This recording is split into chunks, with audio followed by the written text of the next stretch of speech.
Quand tu es trop gentil, au lieu de te remercier, non, les gens te prennent pour acquis. Jusqu'à ce que tu n'aies plus rien à donner, mais quand même, tout le monde vient se servir.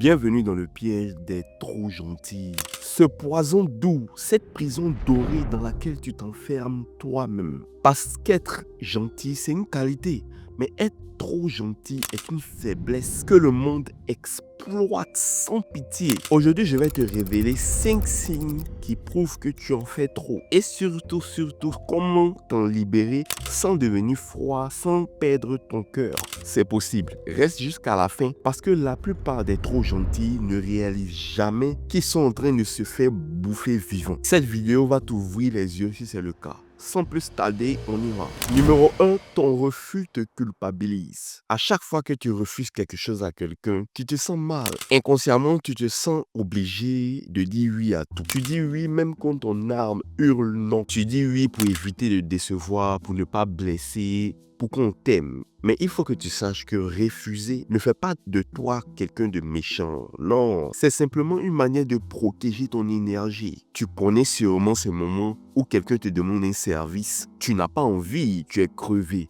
Mais tu dis oui quand même. Parce que tu ne veux pas décevoir, tu ne veux pas passer pour un égoïste. Résultat, tu dis oui aux autres et non à toi-même. Tu t'oublies pour plaire. Et le pire, les autres le sentent bien. Ils savent que tu vas dire oui. Donc, ils vont s'en servir contre toi. À partir de là, tu es catalogué le gars qui dépanne toujours. Et ce comportement doit changer. Quand tu ne peux pas, tu as le droit et même le devoir envers ton corps de dire non. Mais si dire non est un peu trop difficile pour toi actuellement, voici ce que je te propose pour t'entraîner. Commence par une phrase simple. Je ne sais pas pour le moment. Par exemple, une connaissance te dit, frangin, tu peux me prêter ta voiture pour le week-end? Et toi, tu réponds, je ne sais pas pour le moment. J'ai déjà prévu une sortie pour le week-end. Je ne te promets rien, mais si c'est annulé, je te ferai signe. Ça au moins, ce n'est pas un non catégorique, mais ça casse du réflexe du oui automatique et ça t'entraîne petit à petit au refus. Ensuite, une fois que tu as habitué à ce refus subtil, tu peux passer maintenant au niveau suivant. En disant par exemple,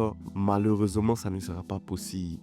Avec cette phrase, tu refuses, mais en étant désolé. Ça montre que tu aurais bien voulu, mais les circonstances t'en empêchent. Une fois que tu es habitué à cette phrase, tu pourras maintenant dire avec aisance non, un non catégorique lorsque tu ne veux pas. Essaye ça et reviens me dire comment ça a fonctionné pour toi. Le deuxième signe, c'est quand tu ne fais que attirer les profiteurs. Être trop gentil, c'est comme allumer un phare dans la nuit. Les bonnes personnes te remarquent, mais les profiteurs aussi.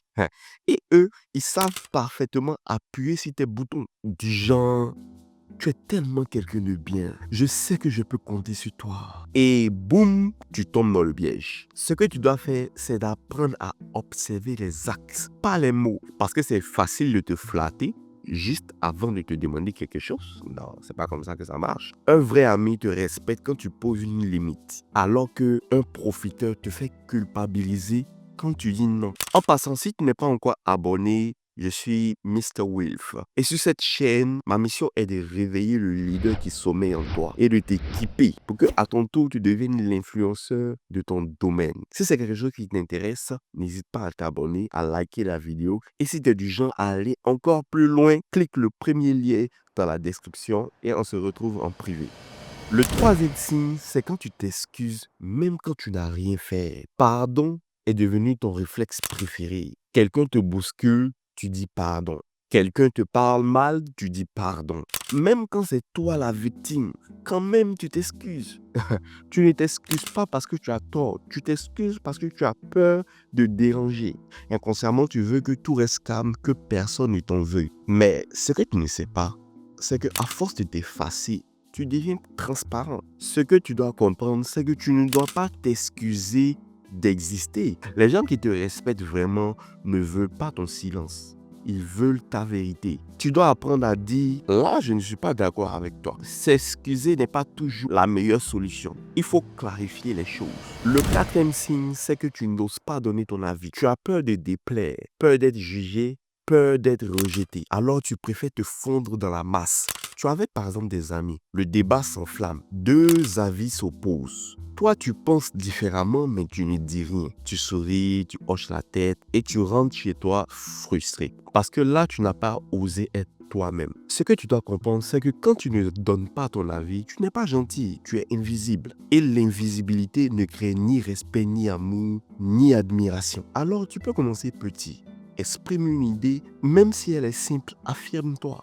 Même maladroite, ici, ce n'est pas ce que tu dis qui est important, c'est l'exercice de s'affirmer qui est important. Parce que si tu ne te fais pas entendre, personne ne t'écoutera. Le signe numéro 5, c'est quand tu confonds la gentillesse et la bonté. La confusion est très dangereuse. Être gentil, c'est faire du bien en sacrifiant tout. Être bon, c'est faire du bien quand on en a le pouvoir. La gentillesse cherche l'approbation et l'amour de tout le monde, alors que la bonté cherche à aider sans perdre sa paix intérieure. Ton pote, par exemple, vient te demander 10 000 francs, alors que tu sais que c'est ton fonds. Tu souris quand même et tu lui dis, pas de souci, tiens. Mais le soir, quand tu es couché dans ton lit, tu penses au même moment de la journée et tu regrettes. Ça, ce n'est pas de la bonté, c'est de la peur maquillée en gentillesse. Ce que tu dois faire, donne uniquement ce que tu peux offrir sans te vider. Aider les autres, oui, mais pas au prix de ton respect. Parce que la vraie bonté, c'est quand tu peux dire je t'aide, mais pas à mes dépens. Ce n'est pas pour rien qu'on dit que la charité bien ordonnée commence par soi-même. La meilleure façon d'aider un pauvre, c'est en devenant riche. Normalement, c'est 5 signes que je devais te donner, mais je te donne un bonus,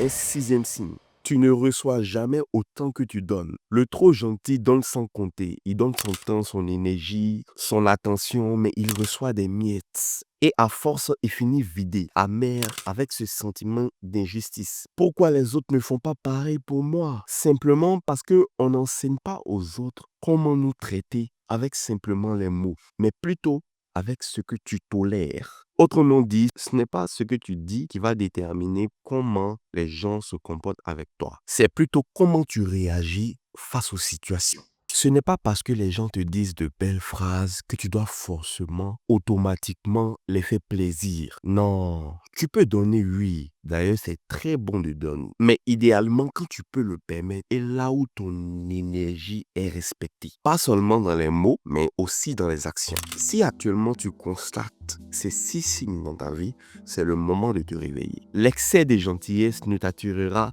que des profiteurs, des suceurs. Et ce n'est vraiment pas ce que je te souhaite. Sois plutôt bon, comme ça tu pourras aider sans te trahir toi-même et par la même occasion gagner le respect de ceux qui le méritent vraiment. Dis-moi en commentaire quel est le signe que tu as constaté en premier parmi les 6. Ou si tu as d'autres signes qui pourraient aider la communauté, n'hésite pas à les partager. C'était Mr. Wolf et n'oublie pas, là où l'obscurité est roi, nous déclarons que la lumière soit.